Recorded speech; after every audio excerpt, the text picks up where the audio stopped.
most beautiful thing on God's green. You're a king, you're a queen. Welcome back to another Chronicles of a Worthy Lifestyle. We are here with author, podcaster, and public speaker, Reginald. How are you doing today? I'm good. Thank you so much for coming. No problem. Thank you for having me. Of course. You're doing so many amazing things in this world. I really wanted to highlight your story. I appreciate it. For the people that don't know you or for people that do, just tell them your name and what you do.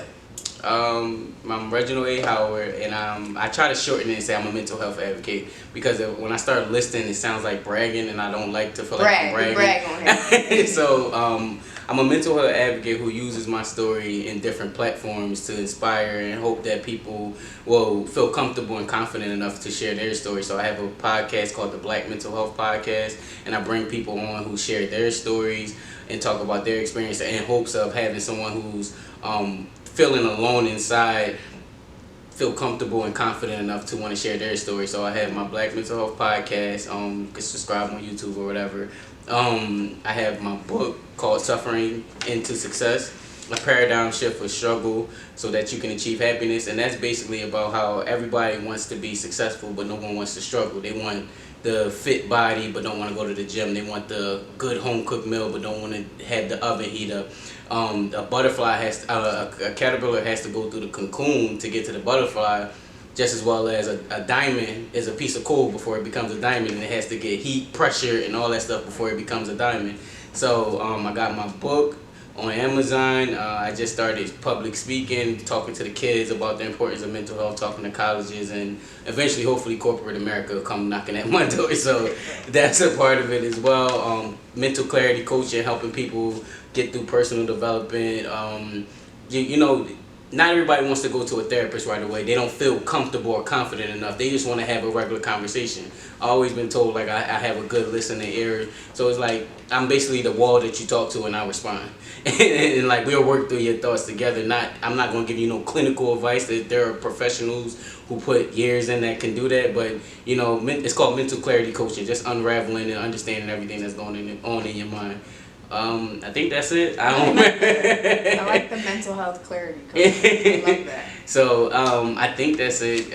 I hope I ain't missing. Oh, and I just produced my shirt. It's called We All Help Heal, and it was basically a shirt that I developed out of the discrepancies between the mental health advocates and the mental health professionals, whereas it's like, the professionals feel like the mental health advocates are not experienced, they didn't do the studies, they didn't go through the years of, knowledge and training to get that experience, and the advocates are like, well, we're speaking from experience and the things that we've been through, and I'm never a person that likes to pick sides. I try to find a way for it to be inclusive, so I put a guide, teachers, professors, therapists, advocates, coaches, we all help heal, and we all have a play a part into someone's mental health. So right, exactly. I think that's it. And the more people that help, the more people we can help. Exactly. It shouldn't be the goal is for it to help. Like that's right. it. So regardless of where the help is coming from, as long as the person is getting back to that place of mental stability, that's all that matters. Exactly.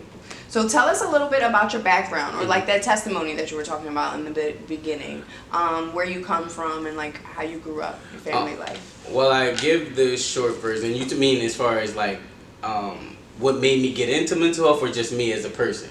Let's do both. Can okay. we do a little bit of both? All right. So I didn't realize it until I actually got into the mental health sphere. That mental health was kind of like proclamated over my life. At birth, I was labeled a demon child by my grandmother, which was my father's mother. And she told my mom not to have any more of them demon kids. And it was because my father, which I found out later on, was doing like terrible things. He had an anger streak, a mean streak as a kid. And she wanted to, she was telling my mom, for your own safety, don't have any more of these kids. I got an older sister. So I already had that proclamation over my life. And then as I was growing up with my father not being there in my life, I had the typical your dad not there story, you struggling, especially as a young man, as a young boy, you figuring out life and trying to figure out what are you going to do. So I always had visions, even being in this room, I can see myself doing stuff, but because I know the consequences, I don't act on it. And it just always been like that. Even as a kid, just like, what would happen if I pushed him down the stairs? And I'm like, yo, why do I have these evil thoughts? And it wasn't until I talked to my sister. She has the same thing. She's in therapy. My dad, he was like, oh, I understand. And I didn't feel comfortable talking to nobody about it because I'm like, they gonna think I'm crazy. Like, and I don't want to say it out loud. I'm gonna just keep it to myself. But it was also a gift and a curse because I've learned that it was called vision, and you can have vision for good too. It's like, oh, I need to tap into more of the positive side of it than the negative. So growing up, I had those, and then it wasn't until I had my first son in 2011, or he was born in 2012, but it wasn't until I found out I was about to have him that I just everything started collapsing. I started getting depressed, stressed, anxiety. I just even wanting to commit suicide because I'm like, I don't have no job, I don't have no car, I don't have nowhere to live. I'm living with my mom. I don't have nothing. I feel worthless for this kid that's coming in. Who am I to be someone's dad? I'm like, I texted all my friends and was sitting on the bridge on Roosevelt Boulevard and was like, take care of my son. I don't want to be here no more. Fortunately, one of my friends came and got me off the bridge, but I still didn't feel right. And I try to tell people all the time that when you like in that dark place, it's not that you want to end your life, you just want the pain to stop. And you feel like the only option for that pain to stop is to kill yourself. So I literally was like, all right, the pain didn't stop. They pulled me off the bridge. But I just took some pills that I found in the cabinet. I didn't know what I was trying to do, but I took some pills I found in the cabinet and just went to sleep. And I woke up the next day with my godmother knocking on the door, like trying to make sure I heard her out the window, like calling my name. They thought I had overdosed. And she just came and got me and took me to her house. Like, life is just too much for me. The pressure of everything is getting to him. And just being at her house, I just started, I guess, coming back to myself. Like, this ain't me. I'm usually like confident and all of that stuff. So I started doing research on like anger management and depression and anxiety. And I got a couple books and started reading, and it started getting what is it called? Like a rule book, like tools, techniques of how to deal with certain mental struggles and stuff. And I happened to run across an interview online. It was a black man talking about depression and anxiety. Mind you, I'm saying this now about all that, those using those terms. But when I was going through it, I just know I felt pain, I felt hurt, I felt this, I felt that. I didn't know it was something called depression, anxiety, suicide, none of that. And once he was speaking on it, I was like, oh, I felt that. I felt that before, I felt that. That has a name. I didn't even know nothing was called mental health. Now, since I've been a kid, I always knew I wanted to own my own business. I know I wanted to write a book. I know I wanted to do a podcast. I know I wanted to speak. I know I wanted to do a lot of things, but with business, you gotta have like almost like a niche. Like, what is your thing? Right. And once I heard mental health, I'm like, oh, my life is going to revolve around this because this is my experiences, and that's where I started deploying them into the different things that I do today. In my long form answer. That is amazing. Now, I know you talked about it a little bit about how you coped. I know you said you did research. Is there anything else you did during those times? Healthy or unhealthy? Healthy coping mechanisms. Okay, so working out helped a lot, and it helped more so. Well, I'm gonna give the technical. I've learned, especially with anger, there's escalation factors that involve. And people look at me now at like, yo, you laugh at everything. You don't take nothing serious. You don't. It's almost like a divergent strategy, so that way I don't get angry. So I just like, if someone cut me off in traffic, I almost laugh at it so I don't get overly angry. Because it used to be when I was like 18, 19, and this is how irrational my brain is. And I learned that it's like I don't even think. If someone cuts me off, I'm thinking step on the gas, jump out the car, and throw the car into the person. And it's like, whoa, you just went way too far for no reason. And I would have to give a shout out to my fiance, because she was the one that really made me want to change, because it was like she made me see that what I was doing wasn't normal. It was like, yo, you're extreme. She used to say it's never an in between with you. I had to learn to be in between, like be at an even emotional kill at all times. And it's like I used to be either really, really angry or really, really chill. And it's like it's a way that you can feel without overly feeling. So I would say going to the gym is free as far as like you can go for a run anytime. You can do push-ups anytime. You can do sit-ups, and it just puts that emotion, bottled up emotion, somewhere where it's productive. Meditating, that helps me a lot. Just sitting there and just not thinking and listening to meditative music, and it help you clear your mind. And that's where I got the term mental clarity coaching from. Meditating, reading. I'm trying to think what else I do. It's more that escalation factor was the real one. I learned that I have to find what are my escalators. What are the things that are going to make me mad, and before it gets to that top notch, I need to remove that bottom one so that the other ones don't even happen. Right.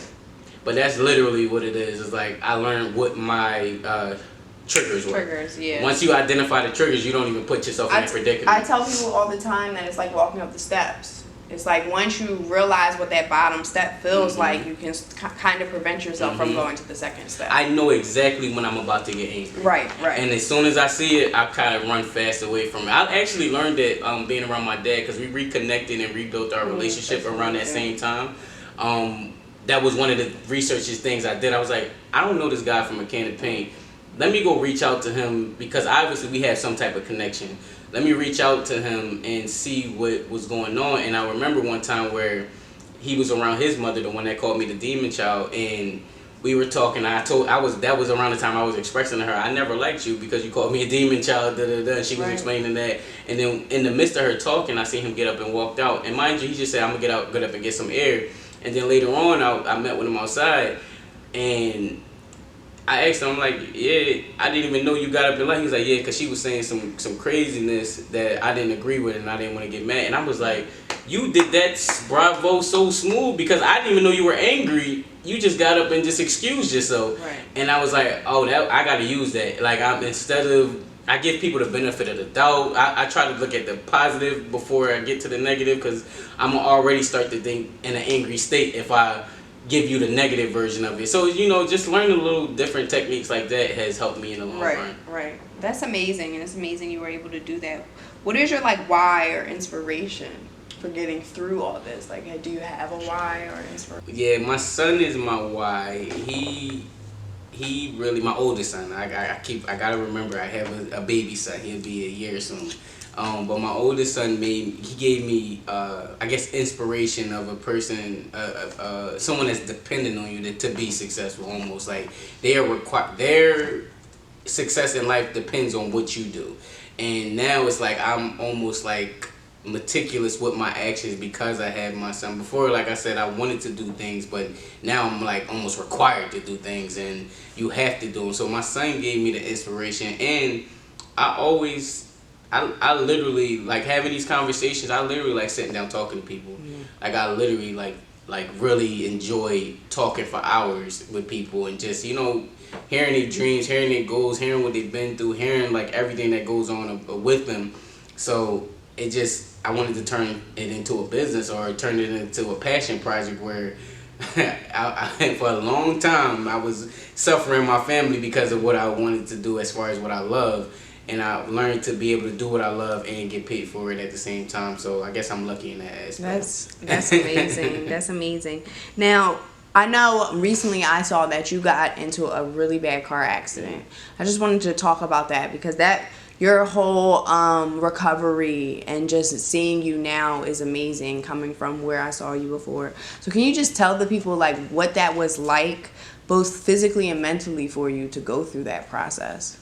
At the end of the day with the accident, because it was for a long time while I was in it, mind you, I think I was in the hospital for a week, but it felt like months while I was in there. Every day felt like a week. Mind you, and you going from fully capable to needing help to walk. So on December 27, 2018, someone ran a red light and T-boned into me. He admitted that he ran a red light. I think they was arguing. I was coming back from I don't even know where I was coming back from, but they ran into me, and all I remember was being hit into the passenger seat. So when somebody opened the door, was like, hey, where's the driver? I'm like, I am the driver. And they struck me so hard that I hit in the passenger seat. So I'm like, they well, you gotta get out, the car is smoking. And I'm like, I can't. I got my seatbelt on. And then I'm like, you can't have your seatbelt on because you was in the driver's seat. No way you could have the seatbelt on. And what happened was my leg was like this basically. Like the bone was popping out, and I couldn't get up. So they literally pulled, and I'm still looking for those people. They literally pulled me out the car and called the cops.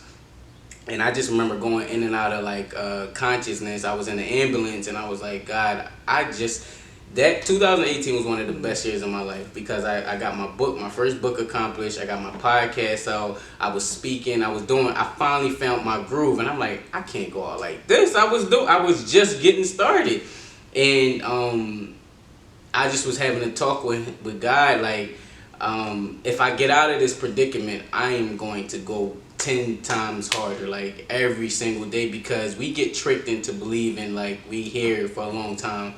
And in an instance, I was having a regular night coming back. I was coming back from getting something to eat from my fiance.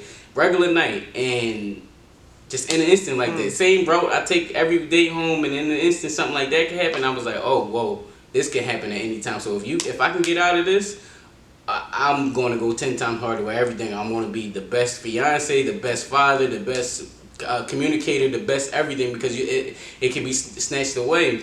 So I'm still in therapy now, still trying to recover now, learning how to walk. All that stuff like was mentally tough because I'm an independent person by nature. So I like to do things for myself. I like to handle things myself. So when I'm like, somebody got to put my socks on and my fiance got to bathe me and just all of that stuff, it was mentally like, I can't even think of the word, mentally draining, because you really have to be adjusted to, oh, you need help. Like, and I remember getting into an argument. This is the first time I ever seen it. Getting into an argument with my family because I was more mad that they wasn't letting me do what I wanted to do. And it was like, we got you, we can help you. And I was like crying in tears because I couldn't do what I wanted to do. And it wasn't like I wanted to do something like crazy. It was just like I wanted to wear these pants, and they're like, no, wear these pants because they'll help with whatever.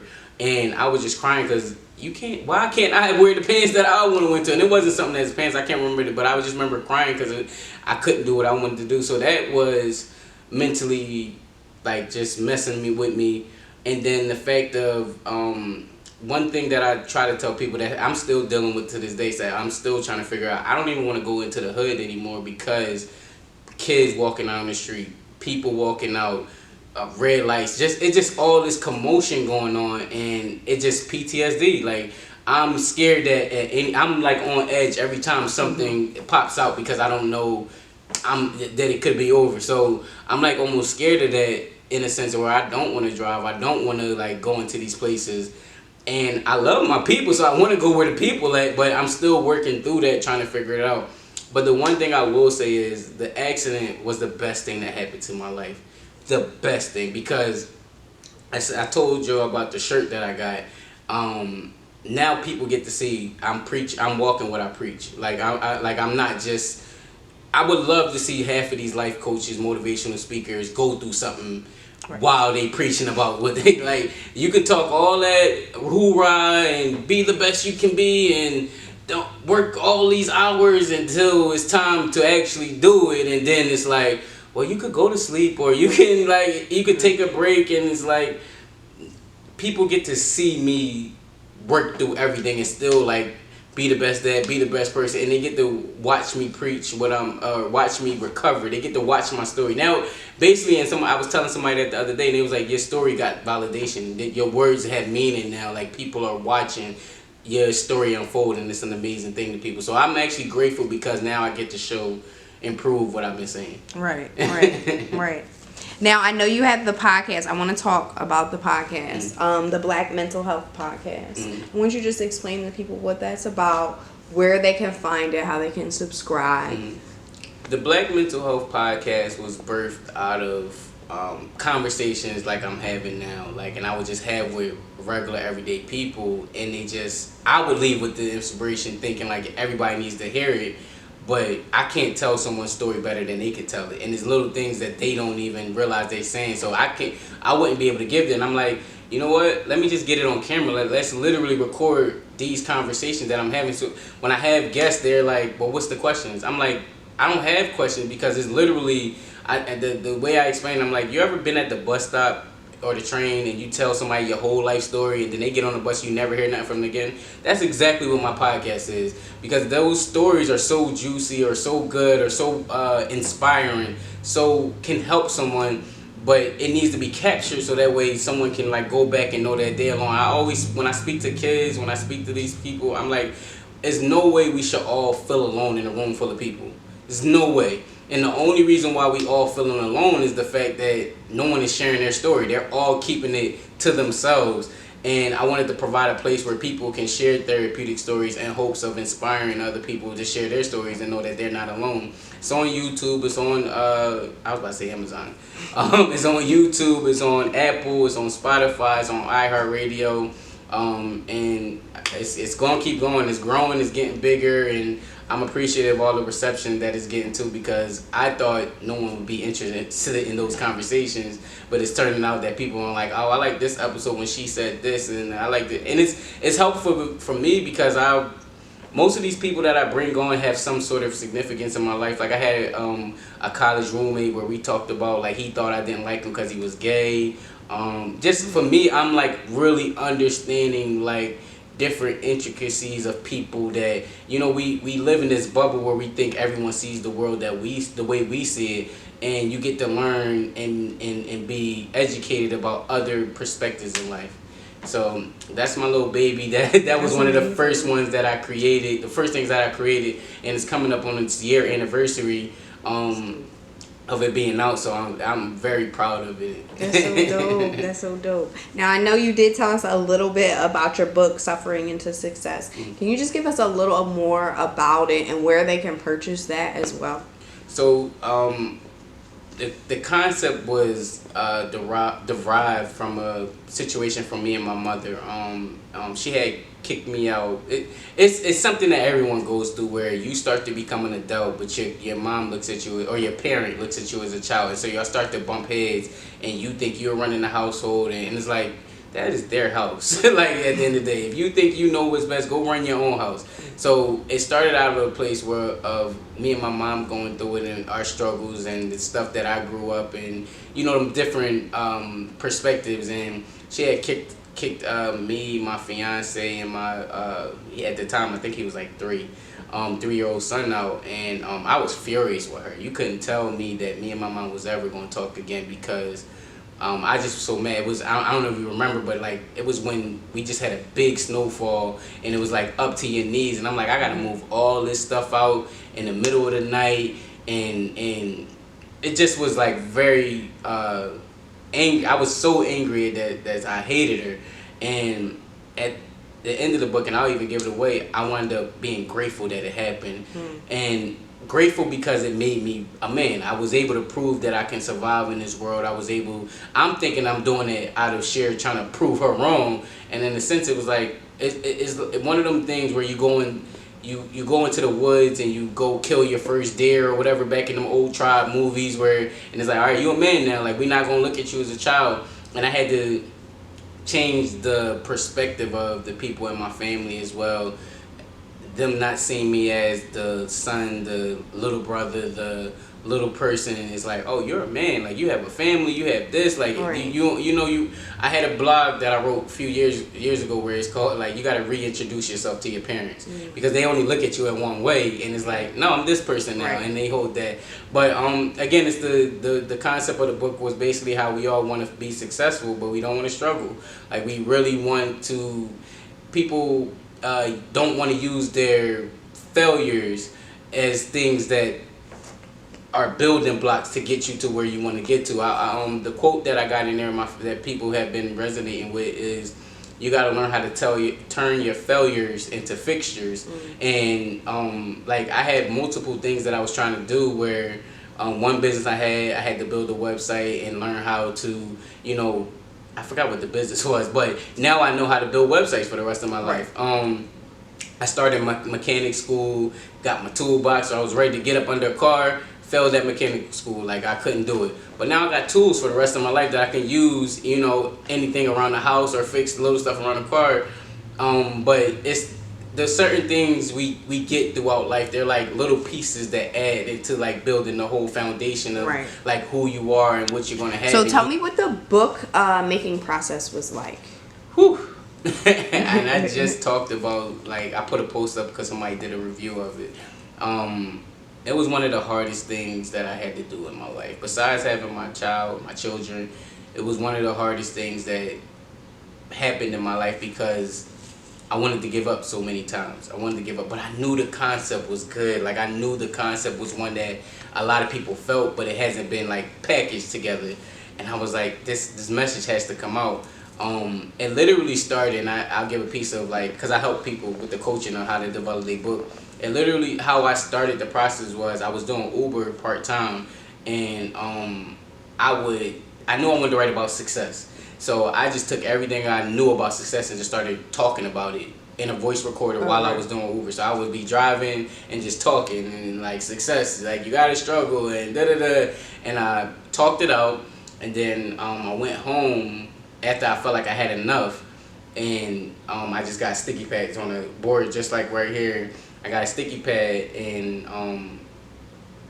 I put all the topics that I talked about out, and then I started off the topics that was already there. I started thinking of more topics, topics. So I pulled all the topics that I got from the sticky pads. I pulled all the voice recordings that I had from doing Uber, sat in front of the computer, put everything there.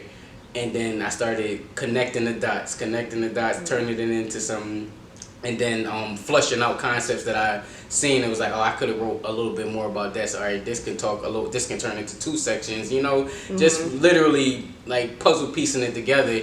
But that puzzle piecing process took like 6 months. So it wasn't like an easy thing, because it sounds more easier now, but it was like a lot placing all that stuff together. But it was one of the hardest things that I did. But I'm so grateful that it happened, because not only do I have something that my family could eat off for the rest of my day lives, and my children, grandchildren, but also it's almost like your footprint for when you're going from the world. Right. If anybody wants to know about you, they can just open your book and they can learn about you. So your legacy is almost cemented forever now. And I don't even care if it reaches the masses level. I would love it to. But you ever wanted to know about your great-great-grandfather or your great-great-grandmother and what they was thinking, and to understand yourself? I would love to have something that I could refer to that only besides the picture is like, oh, his words are written down, so I could literally dive into my ancestry and learn about myself that way. Right, exactly. And kind of know yourself a little bit better from their thought process. Mm-hmm. That's amazing. If you have one piece of advice to give someone to let them know their worth and believe that they could achieve all that they could do. Let's rewind. Okay. If you had one piece of advice to give to someone to let them know their worth and to believe that we all can achieve anything, what would it be? We all have a gift. I got in trouble in school for talking too much. Now I'm getting paid to talk too much. So we all have a gift of what we do better than someone else, what we just do so easily that other people find so hard. Like people get so nervous with public speaking, and I used to think of like, oh, like it's easy, and it's like, no, like I'm literally scared that something is gonna happen, and I'm like, I can get up and talk in front of 1,000 people, a stadium of people, and it's like, how do you have that confidence? And it's almost because it's like it just comes natural. You get confidence out of natural doing stuff. I used to learn that with one of my closest friends. He would play football, and I'm like, yo, how do you do half of this stuff? Like, I was good, but I was never as good as him. And I'm like, well, how do you do half of this stuff? Like, teach me. He's like, I don't know, I just do it. And it's because it's a gift inside of him that you can't explain your gift. It's in you, and it just comes so organically. So I would say find your gift, and people, when they hear that, they think it's something astronomical because it comes so easy. And it's like, no, it's literally something you would do all day. No one would pay you to do it, and you'll do it in your free time regardless. I would have conversations, I would speak, I would talk, regardless of the fact of if I was getting paid or not. But then when you look at Oprah being paid $1 billion to have conversations and owning a network, it's like, oh, maybe I should go this route. So I would say to that person, like, you got a gift. Everyone has it. You just got to find, and the steps to finding that gift, which it took me 6 years to realize that is do a bunch of stuff you don't like doing. Just start just doing stuff. You're like, oh, you know what? I don't like that network marketing company. All right, you know what? I don't like that, but I do like this. I do like this aspect of that. And it'll start to present itself more and more. It's something that never went away and it's always presented itself, but you kind of like let it go by the wayside. But everyone has a gift. That's right. Yes, they do. You have a gift and you just need to know your worth, That's people. it. Exactly. Before we wrap it up, just let everybody know where they can find you on the gram, Twitter, if you have an email. Remind them about where they can find your podcast and your book. Everything is at Reginald A. Howard. All socials are at Reginald A. Howard, ReginaldAHoward.com, ReginaldAHoward@gmail.com, and you'll find, just Google Reginald A. Howard, the podcast will come up, Black Mental Health Podcast, Suffering into Success. Everything will pop up at Reginald A. Howard. Okay. You better check everything out. Make sure you order his book and listen to his podcast. Once again, thank you so much for coming on, and we'll definitely have to do a part 2 very soon. I appreciate it.